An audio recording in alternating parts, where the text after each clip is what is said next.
Okay, another word in context problem. Let's take a look. Let's read and try to predict what word will go in the underline, the blank space.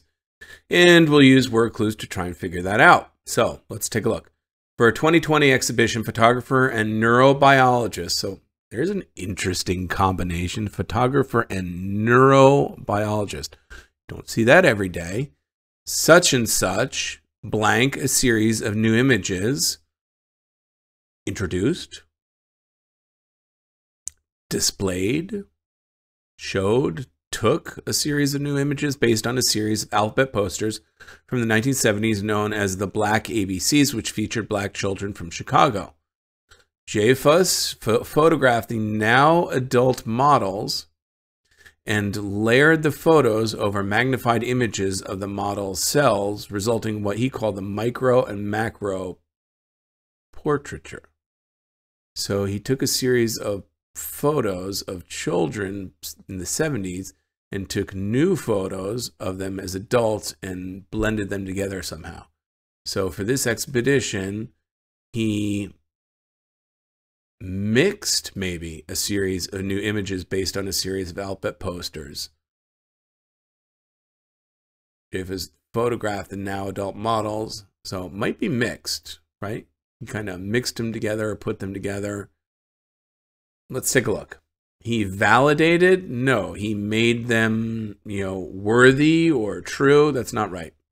He created a series of new images. Well, that he did. So that looks pretty good. He challenged a series of new images. No, he restored a series of new. Well, you don't restore new images, right? You take new images, you create them. That's what he did. He created new images based on the old images of the children, and he put the new images over with the old ones, so created. Another word in context. Let's try to predict the word that goes in here. And then if we have to, we can plug in or play positive, negative. And we definitely want to look at word and punctuation clues, which we're going to kind of see already here. We've got a comma, but, so we have a contrasting transition. And we have a colon, which is going to give us probably an example or an explanation of the word that needs to go in here. So I think we're going to have some good clues to work with. Diego Velázquez was the leading artist in the court of King Philip IV of Spain during the 17th century, but his influence was hardly significant in Spain. He was the leading artist in the court, but his influence was hardly, maybe, again, hardly known in Spain, or his influence was hardly recognizable in Spain. Let's see what's after the colon. Realist and impressionist painters around the world employed his techniques and echoed elements of his style. So, but his influence was hardly limited to. That's going to be the right idea. It's not that he wasn't known in Spain. He was known way beyond Spain. So this tells us that his techniques were used elsewhere in Spain. So it's not just limited to Spain. So let's try to find that. Derived from, that means they came from. That's not right. Recognized in, that's going to be it probably. His influence was hardly recognized. Well, no. But his influence was hardly recognized in Spain? No, I don't think that's going to be it, actually. Confined to, that's the idea of limited to. Repressed by, repressed, like to hold back and not express? No.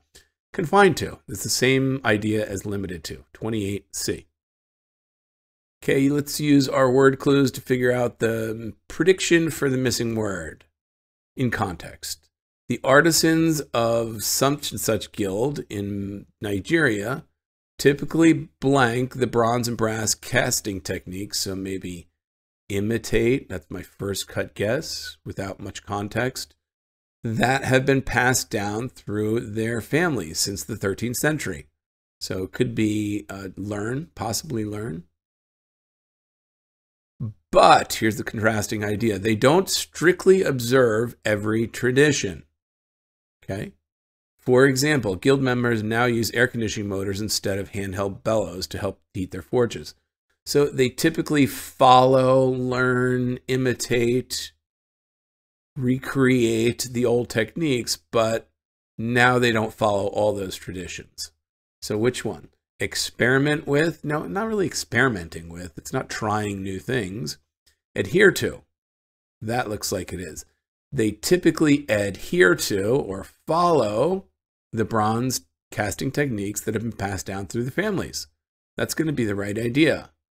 No, it's not that they improve upon them or they grapple with them. They adhere to. B.